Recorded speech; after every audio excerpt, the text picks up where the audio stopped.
Hello, my name is Oren Lyon. I run productivity engineering at Teletracking. We're a central platform team that looks after CI, deployment, infrastructure, and observability. And this is Andrew.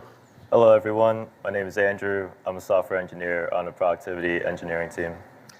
Teletracking is a healthcare operations platform. We work behind the scenes to help keep patients flowing efficiently across health systems and within facilities. Much like Sabre runs behind the scenes to keep airline reservations flowing within and across airlines. At a recent company town hall, I raised my hand and had a question for Teletracking's founder, Michael Zamias. What are 3 things you want us to stop doing? And he called me the next day, fired up, and said, I've got 33. When Andrew and I thought of using this for today's presentation, we also got fired up about things we wish to stop doing and came up with way more than 3, but not 33. However, at ObservabilityCon, we are super excited to present the top 3 things that we found led us to better observability recently. And these are the top 3. Stop spending on unused telemetry. Stop loosely managing beyond incident recovery. Stop building front ends without observability. Stopping these made a big difference for us. Habit number 1 to stop. Stop spending on unused telemetry. So we started in 2018 with an open source Prometheus and Grafana stack. And by 2021, moved to Grafana Labs and came up with a budget that we thought would be more than enough. But costs skyrocketed, and we knew that we weren't making use of all the metrics and wondered what's generating them and how do we get them under control. In this section, I'll dive into our efforts to identify and tamp down these costs. We migrated our metrics and logs from open source to Grafana Labs in 2021, and I was blown away that we were pushing over 1.5 million time series. I knew we weren't using half that. And here's the point. I knew, and we all knew, that we weren't using this many metrics, but we paid for them. And we needed to find out where they came from. So we looked, and it boiled down to 2 groups generating all these metrics. Group A, custom metrics, the metrics that we write into the services that we code, and dependency metrics, the metrics for things that we depend on to run our services. Custom metrics. These are what we coded into the services that we write. These show us the behaviors we process when we process our business events. These are super important. We think we're doing all the right things. We're building small services and deploying them incrementally, but we keep increasing our costs. So in the top panel here, you'll see about 300,000 time series. These are custom metrics that are aggregated for all of our microservices. And below that, you'll see an example of one team who produced 100,000 metrics. And below that, you'll see the small services that rolled up to 100,000. These metrics were generated by our business services. And on the other end, there are dependency metrics. These are what we use to support our business services.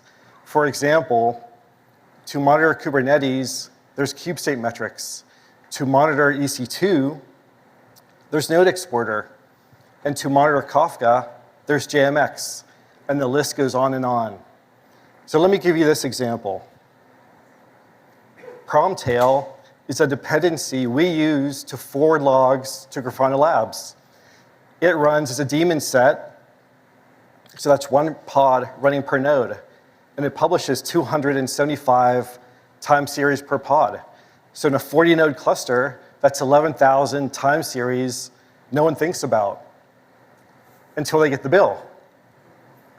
And take the blue-green example, right? So if I deploy to a new cluster, in a blink, 11,000 becomes 22,000. And the point here is one small service generates 11,000 time series, and there are hundreds more like this, and they double pretty fast too. So bringing these two together, custom metrics and dependency metrics, we've built incredible metrics generators. Teams will think about design and how to monitor their services and dependencies, but fall short of estimating and tracking the cost to monitor a service. And reeling in the metrics is not in the plan until you get the bill. And then you scramble. And scrambling to reel in metrics looks like this. Find the high cardinality problem, make changes to relabel configs that everyone loves to do, raise a PR, and get it merged, and deploy to all the clusters. The point is, it takes a lot of work to manage metrics. And I wish it was easier.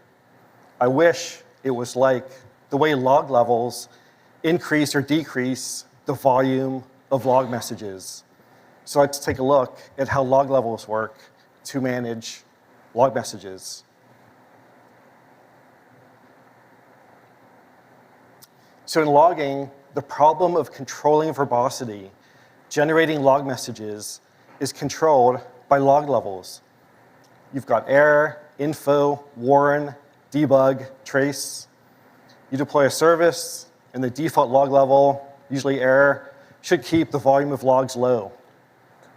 So when debugging a problem, we may increase the log level to generate more detailed messages. And when debugging is done, we simply dial the log level back from debug to error and decrease log volume. So here's the thing. This is how easy it should be. Dial verbosity up and back down. But for metrics, it's not this easy. There's no easy config to increase or decrease cardinality in metrics like we do with logs. But adaptive metrics gets close. There's detail in the labels that we may need at some point, but we don't need all the data all the time. Adaptive metrics allows us to aggregate away the detail in labels so I don't get the bill for those large volumes of time series. And here's the point. You still generate the detail in labels that you may need one day, but you don't get the bill. And you could reinstate the labels with the detail that you need. Adaptive metrics does a lot for us, but we don't work much to make adaptive metrics work. As Jen was saying, get the humans out of the loop. And I'll come back to this. Adaptive metrics saved us 50% on our bill and saved us lots of time since we stopped scrambling to make client-side changes to tamp down metrics. We just let Grafana Cloud do that. Now, adaptive metrics isn't open source. You need to be a Grafana Labs customer to use it. And this was another validation that we did the right thing by moving from an open source stack to Grafana Cloud. So we're making plans to update our dependencies to save money with AWS, right? Because they give us recommendations too. And they said, if you use Graviton, you can reduce your cost by 30%. There's an upfront cost. So thank you, AWS. We are now updated dependencies, and in 2 quarters after we've updated libraries and deployed, we'll have saved 30%. This is the upfront cost to cut costs. It takes 2 quarters of effort. And here's the cool thing with adaptive metrics. There's just about no upfront cost to cut costs. Sorry about that. In fact, there are no people working on this either. We've got a job that pulls recommendations and applies them. Habit number 2, to stop. Stop loosely managing beyond incident recovery. When an incident is active, phones are paging and people are jumping in to help. And when it's over, there's a big sigh of relief.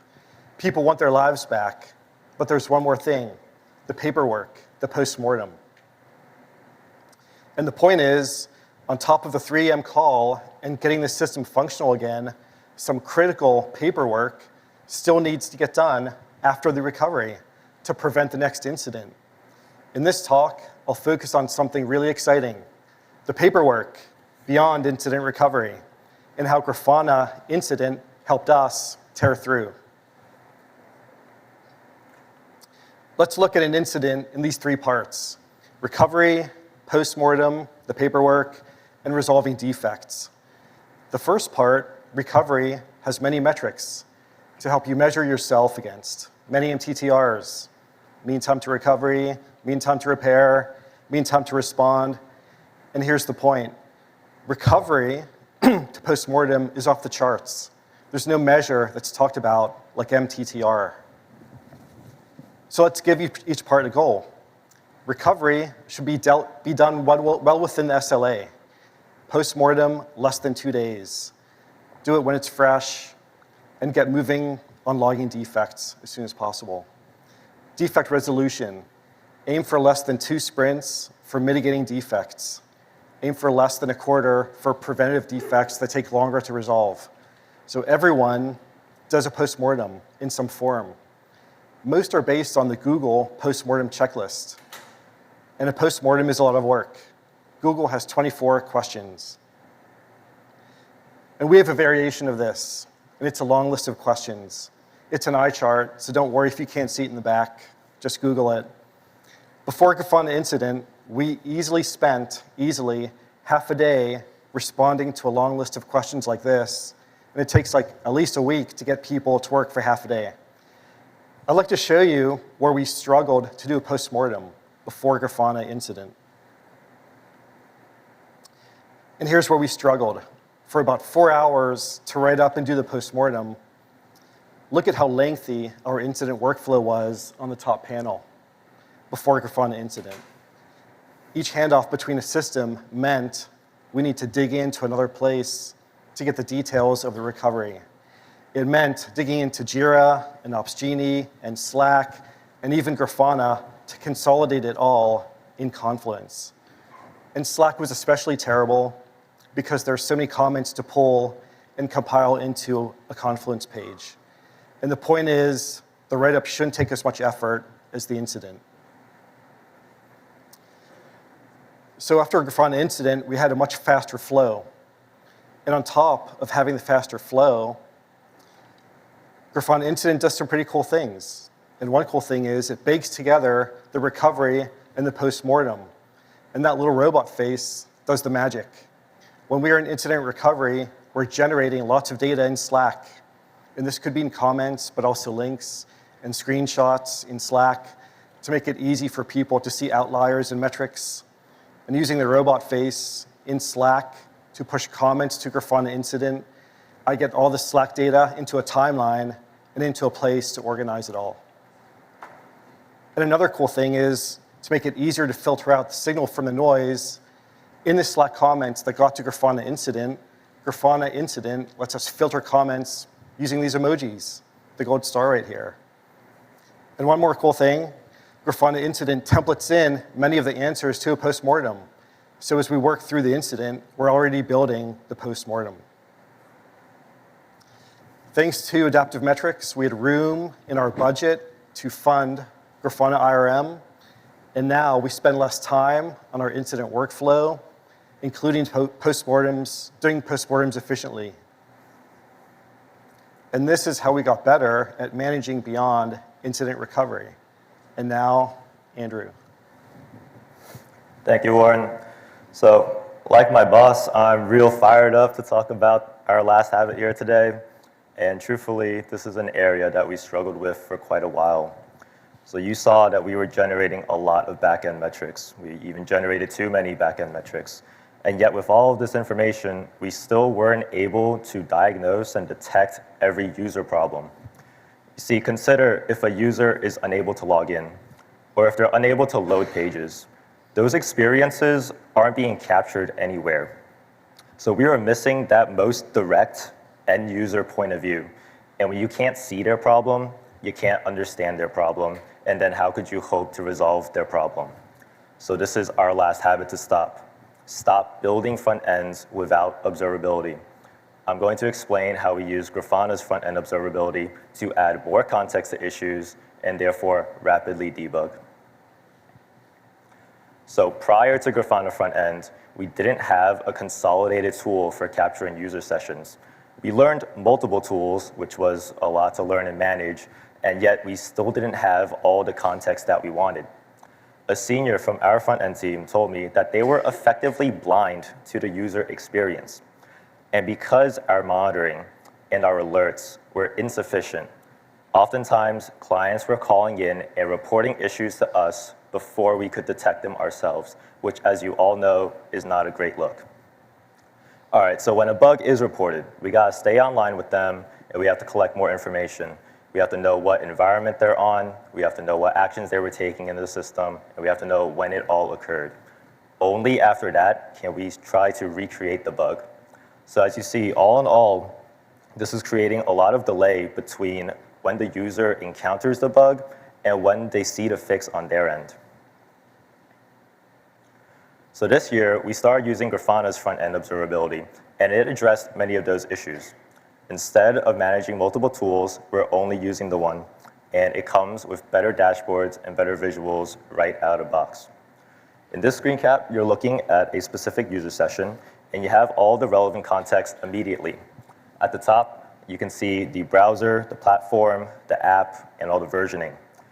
This could already be some clues. Maybe there's a known defect on certain browsers and platforms. Or maybe you see that they're on an outdated app version, so they're not getting the fix that you already rolled out. That could be a pretty quick resolution. Below that are some default performance metrics, and then at the bottom, you can see the user journey, all the different pages that they click through.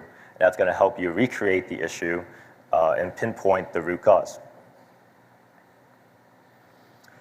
All right, so what you saw in that previous slide was all the default information that gets pushed up to Grafana Cloud. But what if you have a specific use case or a particular pain point that you need to monitor? So that's certainly possible. You can define some custom metrics that handle your case and push those up as well. And here's our example. Some of our customers were reporting that they weren't able to log in or that logging in was slow, and we didn't have any kind of metric about that. So we made a change to our JavaScript. We added some simple logic that would count and time the login flow, and we pushed that up to Grafana Cloud. And here's the result. So you're looking at a 15-minute sample, and in the top panel, you can see the rate and total logins split across two different API gateways. Previously, we didn't have good distinction between those API gateways, and that added an extra step in our investigation to find out which one you're using. But now we can compare the individual performance a lot more easily. So from that, you can write a pretty simple alert rule. Say, if your rate of logins is 0 in the last 5 minutes, then fire. Now, I said we also want to time the login flow. So on the lower left, you can see the average login flow in this 15-minute period. So that involves loading the login page, typing in your user and password, hitting enter, waiting for our backend off, and then getting returned to the first page. So that includes a lot of human elements, like people might be slow at typing, or maybe they bring up the login page and they get distracted and they walk away for a few hours, so that skews our metrics. So we want to isolate our own performance. So on the lower right panel, you can see the average of just how long it takes for our authentication service to return. And now we got a better idea of how we're doing and what's creating latency for our users and where we need to make improvement. All right, so we saw the session view, and from the session view, you're able to get information like the tenant ID, their user journey, and the timestamps. Using that information, you can go to the errors view and then filter through all those errors to see what was going on during the incident. So in the errors view, all the errors are aggregated by message. At a glance, you can see if there are a lot of 504s or a lot of 403s occurring, or maybe a custom error message that you can now trace back to your code. Let me illustrate how our front-end team can use this errors view in combination with our custom dashboards to investigate. So on the left is a panel, and this represents the rate of logs from a specific customer on a specific service. A problem we used to have was that when we investigated, we weren't sure if it was being caused by a connectivity issue on their end. So if they had a network connectivity issue, that was something they had to address, but it wasn't easy to tell if that was the case. Well, looking at this time series, if there are any gaps, that indicates it was a connectivity issue and the ball was in their court. However, if instead of a gap, the time series is at 0, that indicates a problem with our service and we better do something about it. So looking at where the gaps are, you can cross-reference those time periods in the errors view. And here I see that a lot of 403s were occurring when those gaps were occurring. I can click on an error message and expand it. And here you see a lot of the fields. You see some of the ones from the session view, like the app and browser. If you defined any custom metrics or custom fields that you included with your payload and pushed up, you would also see that here. To point out one very important field is the context URL, which tells us exactly which API call was being invoked when the error occurred. And to really drive it home, here's a specific example of how we can use the context URL. So one time, customers were saying that their sessions were ending seemingly at random. They were just being kicked out. We didn't know what was going on. So we went and checked the errors. We saw a lot of 503s occurring, and the context URL was pointing to this getState function call. So very quickly, we could trace through it in our code, and we saw that we weren't gracefully handling any random errors in that getState call, which would just cause the whole session to error and then kick you out. So a very quick PR to gracefully handle the errors that was merged and shipped out, rolled out to all of our customers, and the issue was resolved. So our front-end team is getting better and better at navigating the UI, recognizing common error patterns, and then rapidly responding to user issues. So all in all, how has our process changed now with Grafana front-end observability? Instead of clients calling into us and reporting their issues, we can get ahead of the issues by setting up alerts on all the new metrics and logs that we get. Instead of sitting on a call with a client and having them trying to recall all the specific details about their incident, we can skip that. We can look at our own dashboards and get more accurate information in just 1 or 2 minutes.